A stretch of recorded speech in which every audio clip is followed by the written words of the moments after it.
you. And thanks for making me feel right at home from North Carolina with it being like 1,000,000 degrees in here. So I feel right at home. Feels just like when I left. All jokes aside, I want to thank Casey and Ross and for the committee for inviting me to be part of this Friday Forum series here at the University YMCA.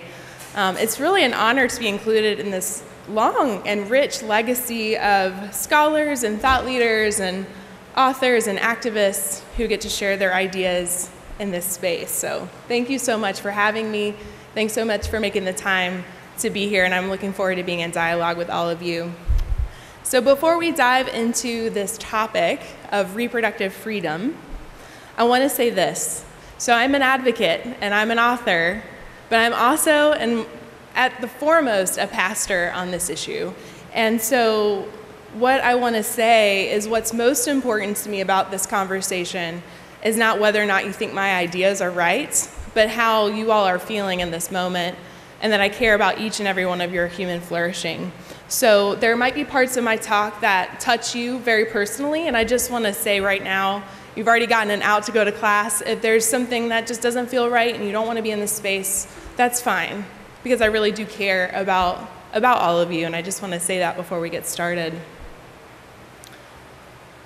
Because the issues of reproductive freedom and dignity, the ability to make moral decisions about our bodies and our lives and our families, they're not abstract. They're part of the full human experience, and they always exist within the unique circumstances of the particular person at a particular time. And so in these discussions, which can get really heated and very intellectual and very abstract, I commit to you all to make a real effort to be mindful of the reality that these decisions do not happen out there, they happen in here. And I just want to say that before we get started. So I am a Baptist minister, and that's kind of a recent thing and something I'm still getting used to calling myself. It's not something I ever thought I would be, and I definitely didn't think I would be a Baptist minister advocating for reproductive freedom and dignity as my ministry. We'll get to that in a little while, how all that happened.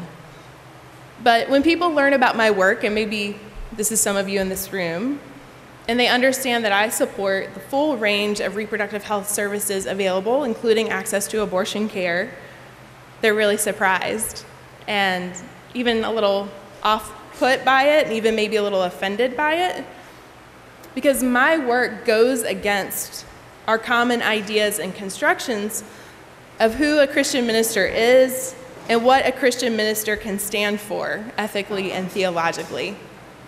So let's start with some of the big questions. These are the fun ones. Isn't Christianity opposed to abortion? What does the Bible even say about it? Some of you may be familiar with the late Rachel Held Evans. Does anyone know of her work? She tragically died this summer, but she was just a shining light for me in the world of progressive Christian writing. And she wrote this book called The Year of Biblical Womanhood, I think the thing that kind of put her on the map. She lived for a year trying to follow all the edicts that are given to women throughout Scripture. It's a really, really beautiful book. And at the end of this year, she wrote this: "There are times when the most instructive question to bring to the Bible is not, what does it say, but what am I looking for?"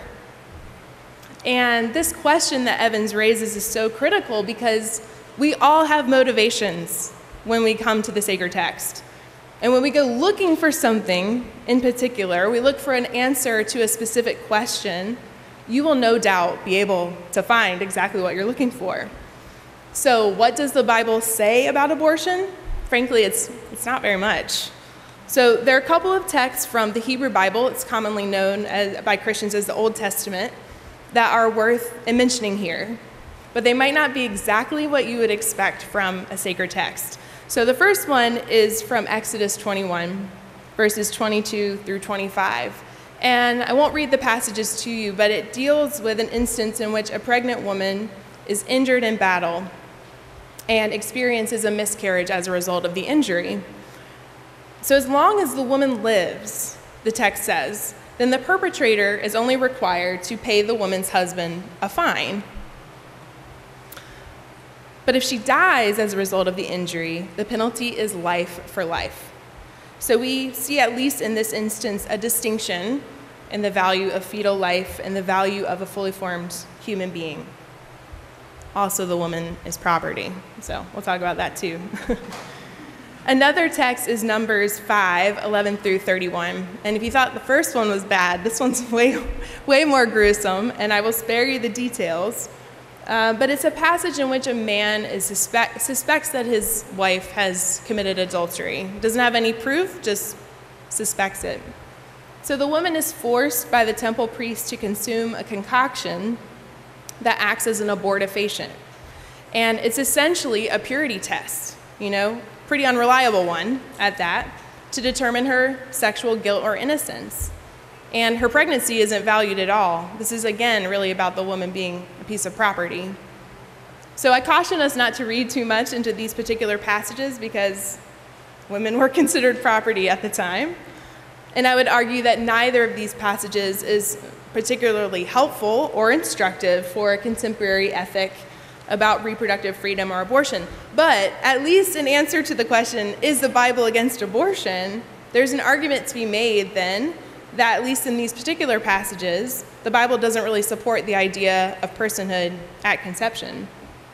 That at least in these particular contexts and cultures, fetal life had a distinct category and was treated differently from fully formed human beings.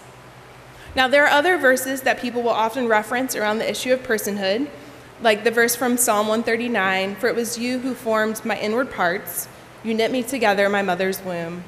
And another verse from Jeremiah 1, "Before I formed you in the womb, I knew you."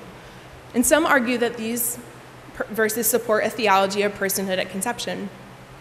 But then there are other people who point to scriptures like Genesis 2, the creation story in which God breathes into the man, and the man became a living being. So yet another argument can be made that if breath equals life, then life begins at first breath, which happens outside of the womb. So I would argue there's no biblical consensus about when life begins or when personhood begins.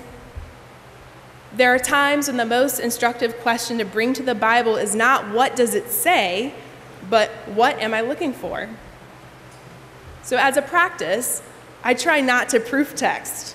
I try not to go and find a singular verse and pull it out of its context and declare this singular passage from an ancient culture means this one thing, and this is what it means for our lives in 2019.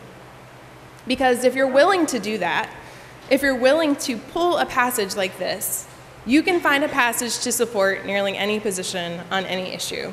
You can find texts to support or oppose slavery, sexual violence, domestic violence, child abuse, lots of things. So then how do we approach the sacred text when we're looking for answers about how to live our lives? And for me, a more faithful reading of Scripture is to look thematically. What do I find repeated throughout various books and passages? What emerges for me as a core understanding of these sacred texts? And those values for me are compassion, care for neighbor, and justice for the marginalized. Now, I haven't always read the Bible quite like this. Y'all can hear my southern accent. I grew up in a really small town in southeast Georgia, and the only kinds of religion available to me there were evangelicalism and Catholicism. And really, the Catholics were pretty evangelical too. That was your choice. Now, I didn't actually grow up in the church.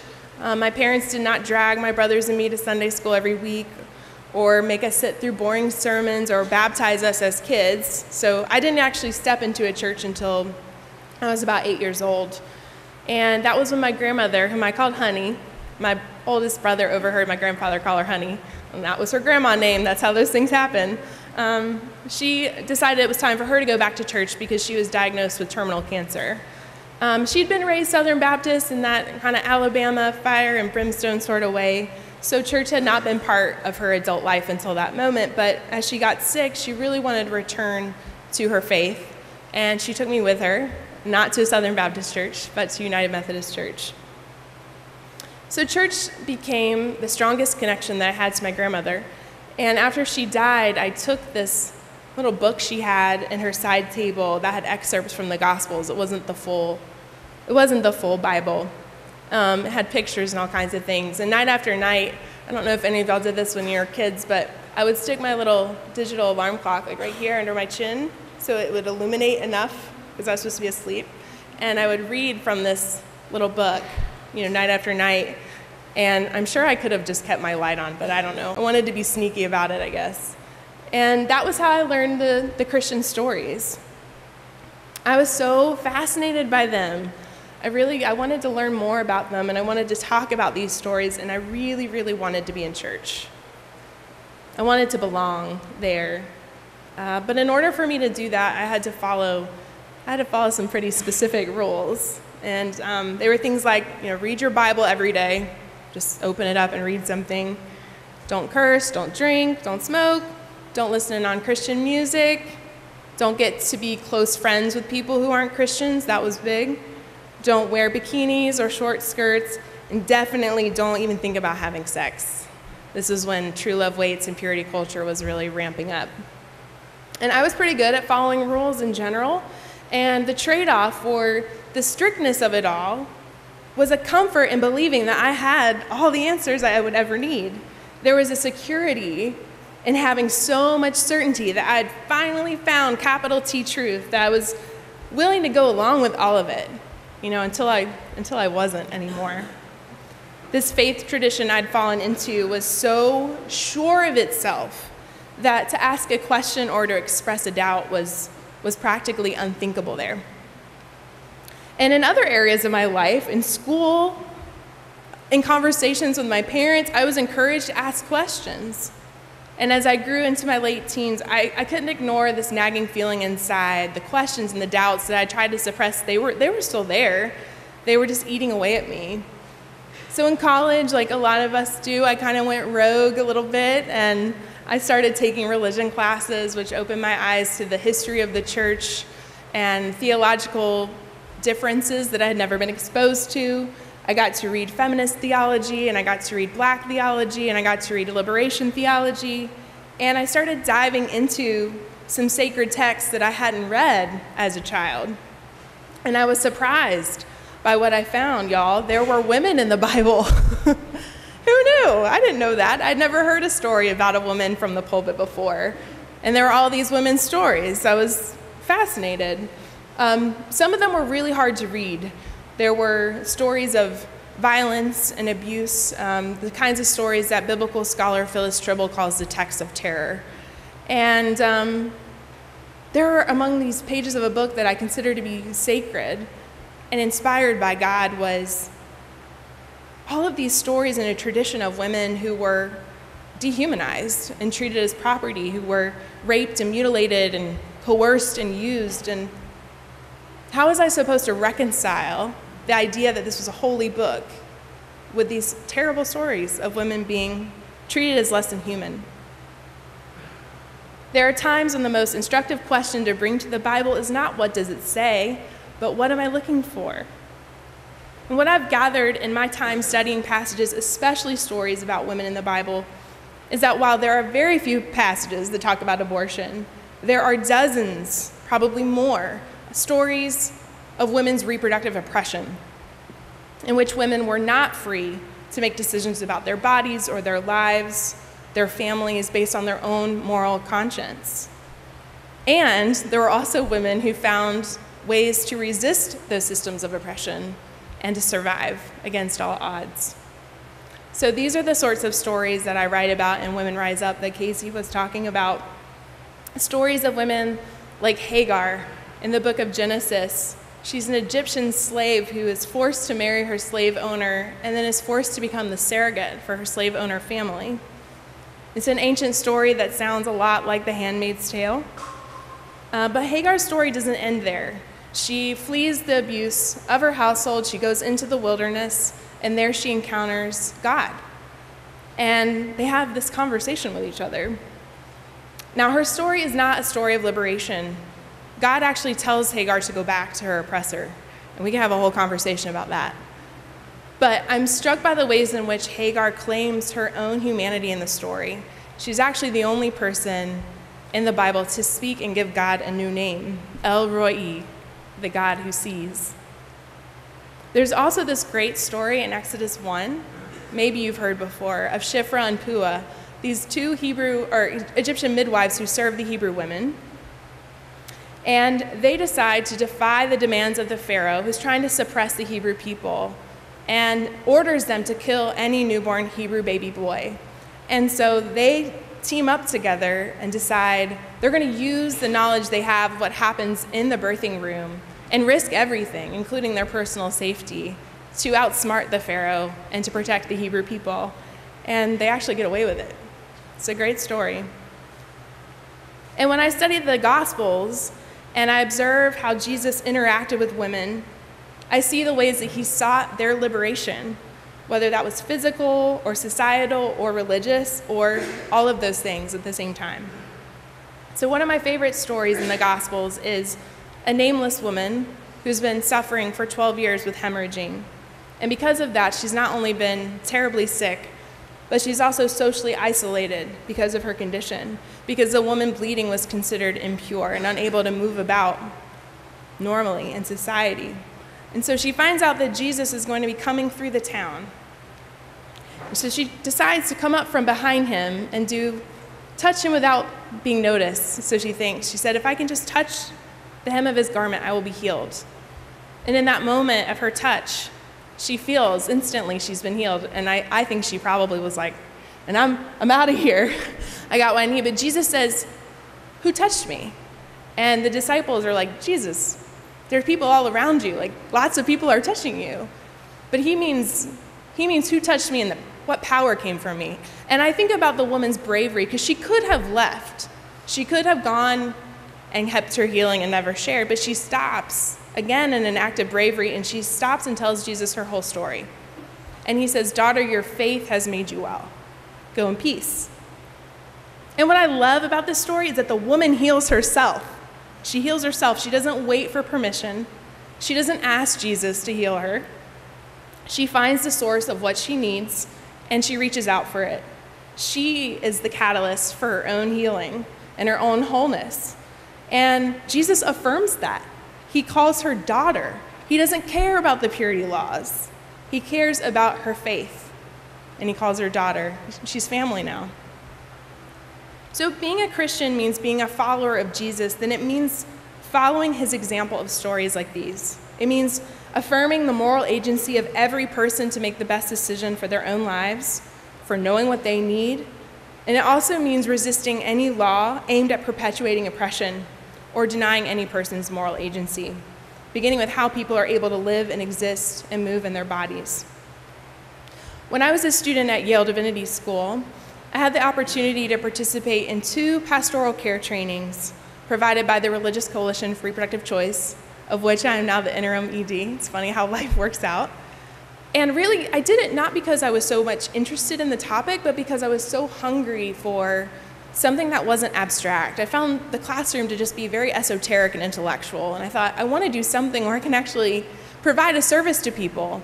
So I took these 2 trainings and learned about what it meant to accompany somebody through a decision-making process around a pregnancy that they felt like they couldn't continue.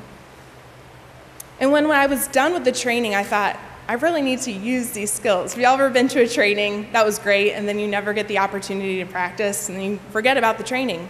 So I was looking for an opportunity to use some of the skills, and there were some fellow students who were interested in starting an anonymous hotline for an abortion care provider just down the street. It was like an anonymous hotline that people could call and talk with someone about what they were experiencing. And it made me really nervous, actually. I never talked with anybody who'd had an abortion before. But what I found were the people who were calling in, they didn't really want to talk about their abortion so much. They wanted to talk about all the other circumstances that had shaped their decision to terminate. It was often about an abusive partner or losing a job or the children they already had. And that really struck me as important. What were the life circumstances that had gotten them to making a decision like terminating a pregnancy? So I got more interested in this, and then I wanted to do more. I actually wanted to interact with people during their procedures. And so I went down to the same abortion clinic and said, I would like to volunteer here. Could I come inside and see what happens? I had never been inside an abortion clinic before. I didn't know what happened. And I wanted to see for myself, and they were so kind enough, and the patients were kind enough to allow me into a really vulnerable moment and accompany them through their procedures. I also had the experience of what it feels like to walk through a line of clergy outside yelling as patients enter, and they assumed that I was one. So I was having this very immersive experience, and I really strangely fell in love with it and decided that I wanted to spend a day every week accompanying people from the waiting room into the procedure room, holding their hands, and then helping them to the recovery room. And it really was one of the most profoundly sacred experiences of my life, and what gave me a framework for what my life's calling was. I felt called to ministry, but until that moment, I didn't know exactly what it was going to look like. But I knew at that moment, I had to be a faith leader who could advocate for reproductive freedom and dignity. I had to look different from the people outside the clinic who were yelling and being violent. I wanted to be someone different. I wanted to show that there was another way. And I'm far from the first Baptist minister to do this work. I joined a long lineage of faith leaders who have been working for reproductive dignity and freedom for a long time. And there's a part of our history I love to talk about because so few people know about it. In the years prior to Roe versus Wade, from about 1967 until 1973, there were Protestant and Jewish clergy who were part of what was called the Clergy Consultation Service on Abortion. Has anyone heard of this before? Now we're going to have a whole room of people who know about it and can talk about it. So it's amazing to me that people don't know this. There was this underground network of nearly 3,000 clergy operating in 38 states who were making referrals to reputable abortion providers even when the service was illegal. And estimates are that they helped make almost 500,000 referrals in those 6 years. These faithful people would vet providers to make sure that they were reputable and compassionate and that they weren't going to take advantage of the people who needed their care. And actually, a lot of the church secretaries, because most of the clergy at the time were men, the church secretaries were doing some of that work too, so we've got to remember them. And I wouldn't even call these folks crusaders, really, because at the time, they had a lot of support from their faith traditions for the most part. If you look at any mainline Christian denomination from the 1970s, nearly all of them affirm the importance of making abortion safe and legal for women, even the Southern Baptist Church. It's true. So how did we end up here, right? How do we end up in this place where we are now, where assaults on reproductive rights and health and freedom seem like they've never been more extreme? So we have to talk about the roots of the rise of the religious right or the religious wrong, starting in the early 1970s. And we have to examine how we got to this understanding that all religious people are opposed to abortion, in some cases even contraception. Like, how did that happen? When I was a student at Yale, I took a course on American Christianity with Professor Randall Balmer, who's a historian of evangelicalism.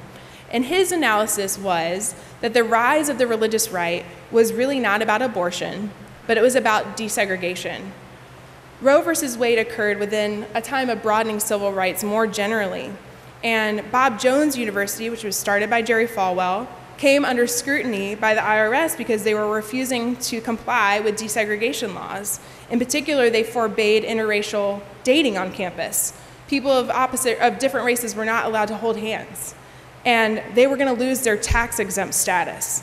And that, according to Balmer, was the catalyzing issue, not abortion. That was the origin of the political religious right. And it wasn't until 1979, 6 years after Roe, that Christian conservatives took on abortion as part of their platform in an effort to defeat, successfully, Jimmy Carter.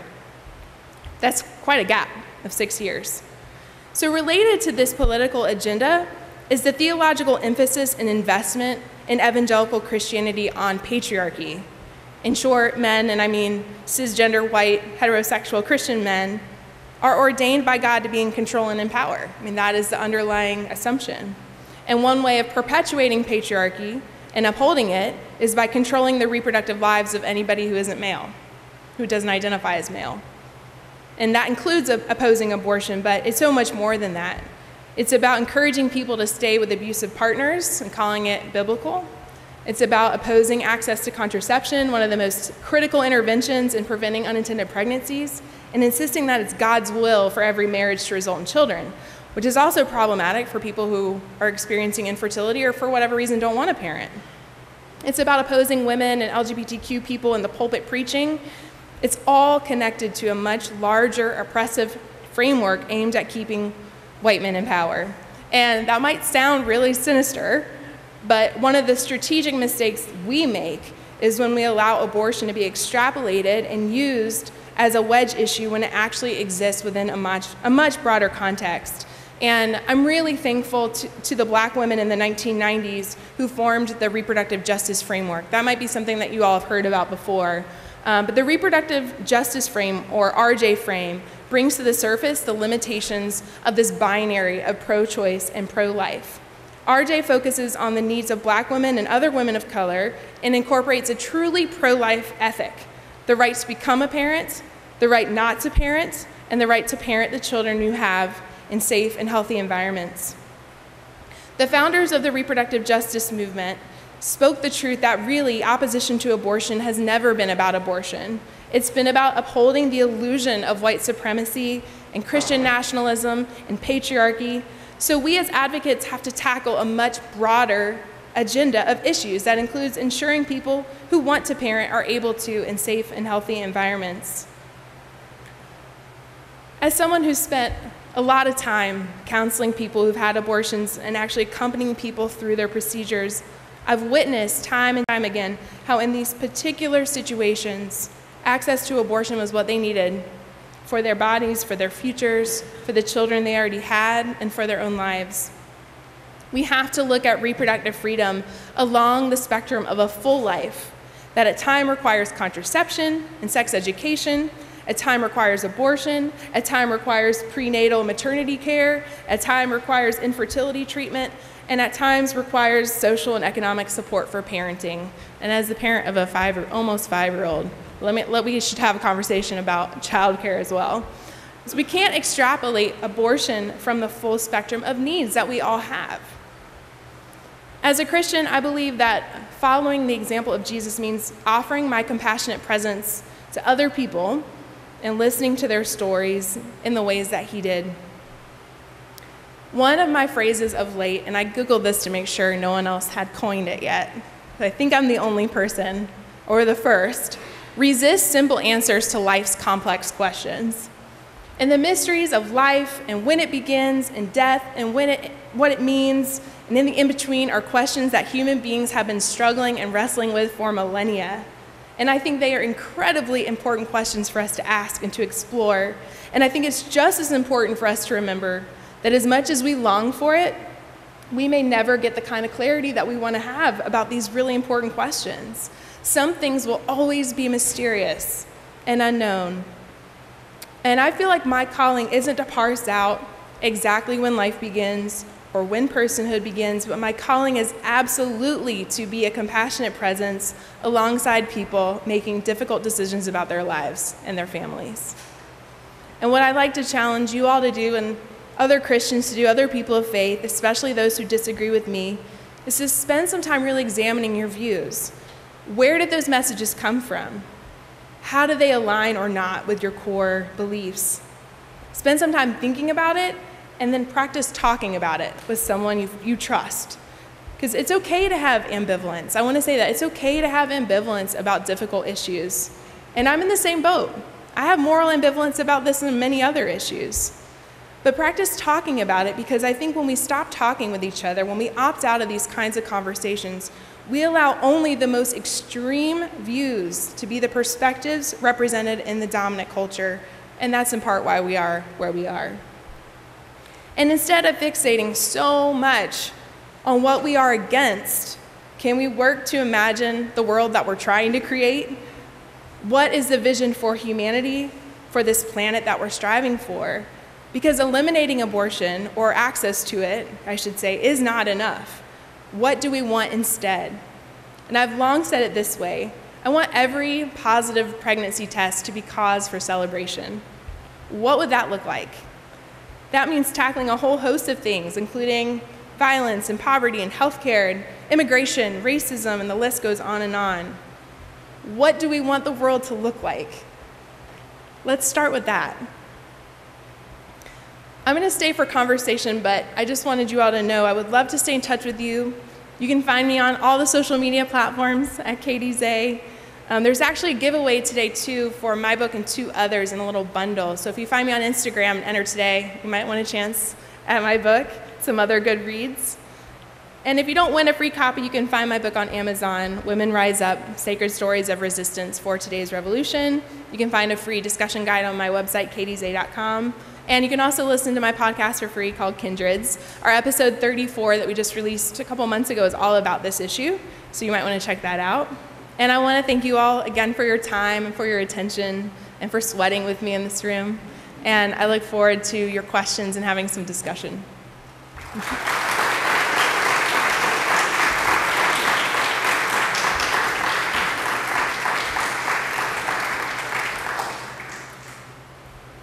Yes.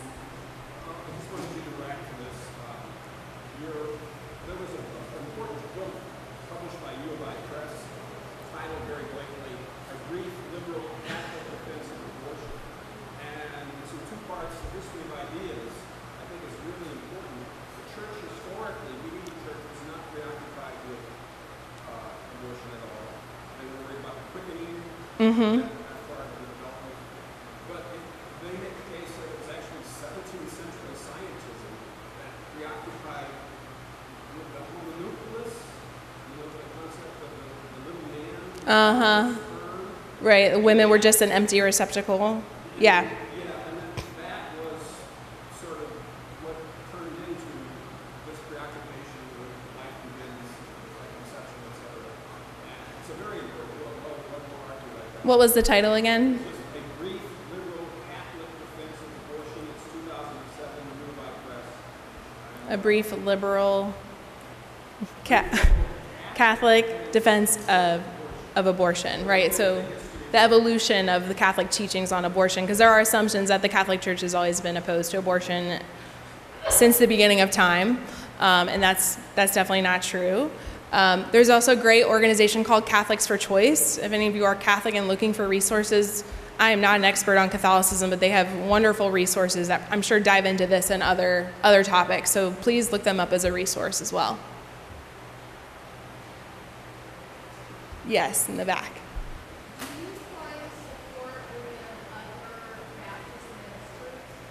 Do I find support among other Baptist ministers? It depends on what kind of Baptist they are. So I'm part of the Alliance of Baptists, which formed in the 1980s, kind of in response to the Southern Baptist Church getting the takeover, as they call it. So among other progressive Baptist ministers, I do find support, and actually was working with one in Austin, Texas, where we did a blessing of an abortion clinic there. And actually, the clergy consultation service on abortion I was referring to started at Judson Memorial Baptist Church in New York City with Howard Moody, who is a Baptist minister. So there are definitely Baptist roots in this work. Yes? I know, like, reproductive rights and abortion can be a very emotional topic. Mm-hmm. So how do you have, like, respectful conversations with people who disagree? Yeah, so the question was, this is a very emotional topic. How do I have conversations with people who disagree with me? So it's a great question. And I think, first of all, if someone genuinely wants to have a dialogue and to learn from me, then I will definitely engage. If I feel like it's just going to become a shouting match, I tend to just disengage. But I think it's important to share stories. So a lot of times when people have an emotional response, they might have a particular thing that happened to them or experience that happened to them. So I think just sitting down and being human with one another and talking about what are the experiences that we've had, oftentimes we find common ground in that way. So rather than going straight into like, I believe this and I believe that, it's like, what has your experience been? Tell me your story. And I think sometimes we don't spend enough time just listening compassionately. And like I said, I really value the theological diversity around this issue and want to have respectful conversations because I think that's how we move it forward.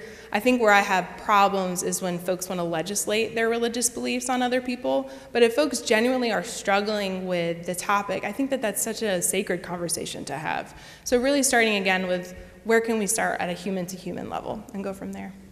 Yeah. Yes? I think I heard a statistic that says there at times have been as many as 1 million abortions in the U.S. per year. Does that sound correct to you? I don't know the statistics on that, but I mean, we know that by the time American women reach the age of 45, 1 in 4 of them have had an abortion at one point. I do know that statistic, but I don't know the year to year. I've heard that statistic in several different places. It's remarkably high to me. And while I agree that there are many situations where it's important for a woman who has the choice not to have a baby that is going to be bad for her or bad for the baby, I do wonder why we don't spend more effort thinking about, as a society, what we can do to prevent those unwanted pregnancies. Yeah, absolutely. Yeah, I agree with you. And it seems to me one of the most important ones would be access to contraceptive care, and the other one would be education. People Absolutely. are developing a body that they don't understand. We don't give them any tools to understand the feelings and emotions that they experience, which I think can often lead to an unwanted pregnancy. Absolutely. So I do remember that the lowest the abortion rate has been in recent history was under the Obama administration, when investments in sexuality education and family planning were higher. So there's definitely correlation. We can look at other countries that have lower abortion rates than we do and look at what are they doing. Economics is also a huge part of it too, because we know poverty is one of the drivers of whether or not people continue a pregnancy or not. And I agree with you, and unfortunately this new ruling on Title X, I don't know if you all have been following the story around Title X, but now it's called the domestic gag rule, which means any recipient of Title X money, which provides low cost or no cost contraceptives to people. There's now facilities that offer that will now no longer be able to even refer folks to an abortion provider. So Planned Parenthood has rejected that money, but for other clinics who rely on that money to provide care to their patients, they're going to be in a really tough situation of they're not able to provide the full spectrum of care. So we're actually making it harder for folks to get access to contraception now, which will just result in more unintended pregnancies. So I'm all with you. Okay, I see, let's go 1, 2, 3. Does that work? I know you talked about having compassion for those that you have abortion and loving thy neighbor, but do you have a particular stance on whether it's right or wrong, personally or biblically? So I think that question, is abortion right or wrong, is not the right question for me, because I know that regardless of what I personally think, that abortion is going to happen. And so that's why I said at the top, I start from a pastoral place of what is my role in this conversation? And for me, it's to accompany someone. And I really believe that every person has the moral agency to make the right decision. Do I think every abortion is a moral good? I do not. Do I think the ability to make a moral decision is a moral good? Absolutely. Yeah. Yes? Just like growing up, you were very involved in church and religion. Can you speak to that experience of walking through that line of clergy that first time? Was that no one getting an abortion? What that felt like for you being kind of involved in church and then on your way to the clinic, asking church members? So you're asking about what it felt like to walk through the line of protesters? It was really unnerving. I mean, I go to the doctor, for regular checkups and had never experienced antagonism, right?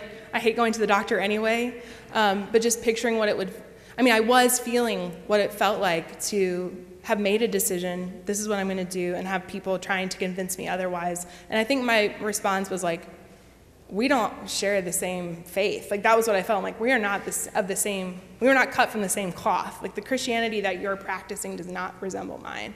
And so that's why I felt if that's all that the clinic is seeing, if that's all the patients are seeing, can I look different? Can I be someone who doesn't come in and scream and judge? Can I be someone who offers a different kind of Christianity to them? So I think it was really important for me to experience that and just to have empathy for what the women experience, and for the providers, and for the clinic staff, and all the people who walk through that line every day. It made me a lot more empathetic person. Yes?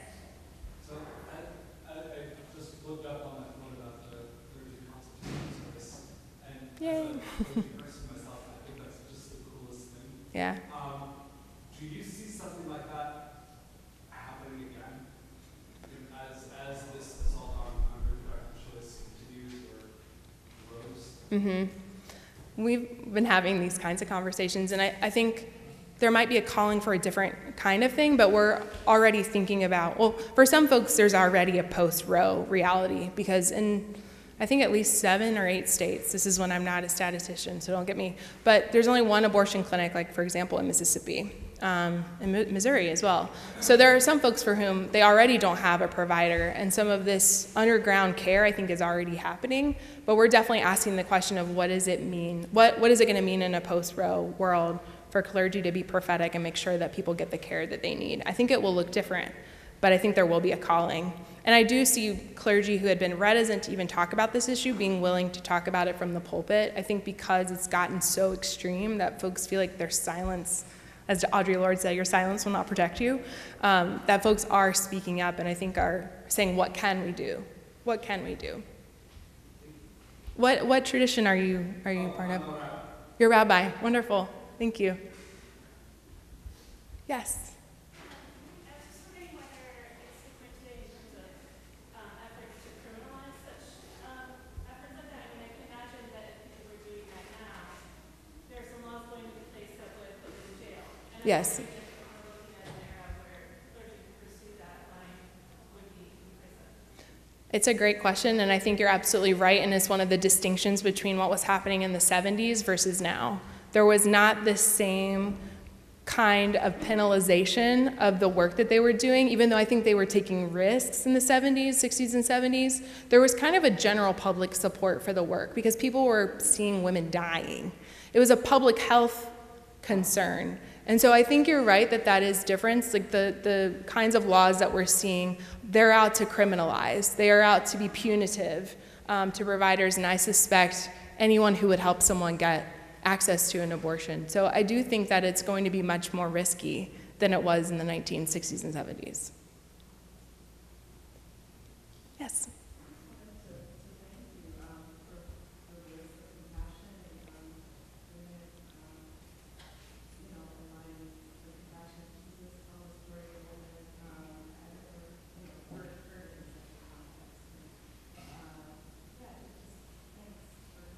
Oh, thank you.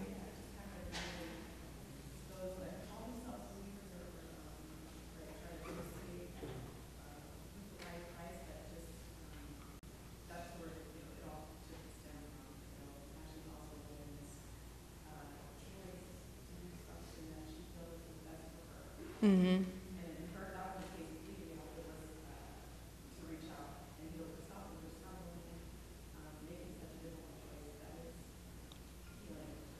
Yeah.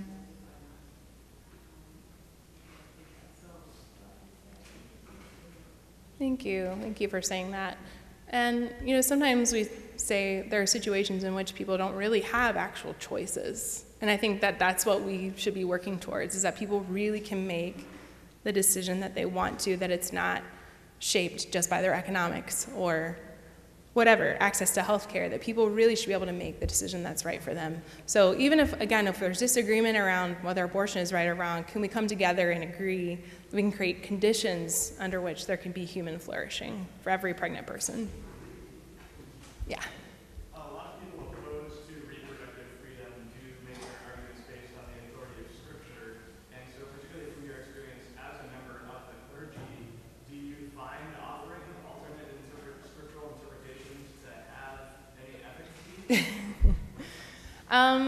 I think it goes back to like when folks are legitimately proof texting an understanding that they already have. But I think in terms of a messaging platform, if there are clergy out there speaking different stories in response to, so let me back up.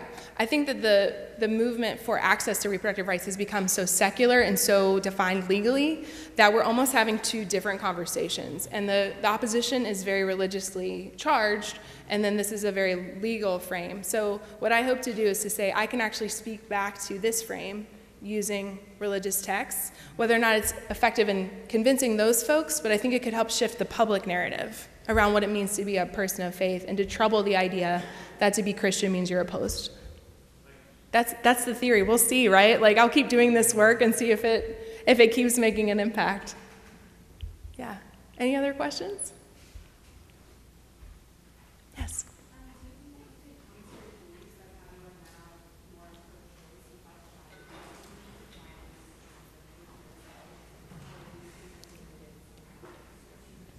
Did I need scripture in order to form my position? I think, well, so I grew up United Methodist, and now I'm going to forget, so if there's Methodists in here. But there's an idea that there's lots of different ways that we are formed in our faith. So there's scripture, there's reason, there's learning and experience. And so I was taught that all of those things inform our position. So scripture is at the forefront, but it's also shaped by all of these other things. And so when I was talking about the experience of being in the clinic and also being in seminary and also talking to folks and reading statistics, like all of that shaped me at the same time. That led me to the position. So I think scripture was one part, but all of those things together were essential at that particular moment in my life. So I don't think scripture alone would have gotten me there, but it was definitely a critical piece to helping me kind of inform my position. But yeah, there's just not a lot there, right? Like, there's not a lot there about this particular topic, and so I had to look beyond just the sacred stories to help me understand. Other questions? One here, and then we'll come back to you. Yeah. You referenced states like Missouri and Mississippi that have maybe only one or very few abortion providers. Mm-hmm. Do you think states like that, non-traditional public health spaces like churches or public libraries, are becoming more important in providing abortion access and abortion information? So are you asking if people could receive medical care outside of the particular clinic or education? Yeah, I think absolutely. And the other thing that we've been talking about, and I'm not super involved in this conversation, but because medication abortion is available now, what does it look like for people to manage their own care outside of a health clinic? So like right now, most states require you to come in and take the dosage of the medication and come back. And there's always a risk, right, of infection or something with that. But could people get that in the mail? Could they get it? Like there are different ways that people could get the care that they need outside of that one, especially if it's early, outside of that one provider. But the reality is for most people, getting to that point is hard, like especially because abortion is often not covered by insurance. It's not covered by any public insurance. And what happens is people have to wait to get enough money together to make the trip, to pay for the procedure, to pay for childcare, et cetera. And as you wait, the procedure gets more expensive. And so, if we could get interventions early for folks, get them contraception first, but then medical abortion, that might eliminate the needs for as many health centers as there are. But I'm still concerned that people don't have access to the kinds of care that they need. But yeah, I think that is already happening as I was answering this question. I think that the underground stuff is already going on, but we just want to make sure people stay safe. Yeah. Yes. Does anyone else who hasn't had a chance to ask a question want to? All right, I don't see any other hands up. Go ahead. I just wonder about the Christianity with which I was raised would not have accepted you as a woman. Oh yeah, totally. Be a source of leadership, yeah. particularly on interpretation of scripture. So what's yeah. your experience been like in that regard? Are there people who simply won't engage with you for that reason, or your personal experience in that way? Yeah, because I live in North Carolina, in kind of a purple part of the state, but I even have friends who don't accept the fact that I'm a Baptist minister, but I keep talking about it. I keep reminding them I'm an ordained minister. I guess I don't concern myself too much with folks who don't want to engage, because there's so many people who do, and are just the novelty of a Baptist minister who's a woman, who's pro-choice. There's lots of conversations to be had, but maybe one day we'll work up to me sitting down with the head of the Southern Baptist Church. I don't know. We'll see. But in the meantime, I just go where there's receptivity. But yeah, people have all kinds of opinions about me being a Baptist minister, including myself. Any other questions? Thank thank you so much for being here, for your good questions and attention. My card's out there, it's purple. If you run out, Katey Zay, it's a weird name, I'm the only one. Feel free to follow me that way. And like I said, if you're on Instagram and you want a chance to win my book and 2 others, go sign up today. It's great timing for this. Oh, thanks so much, everybody. I really appreciate it.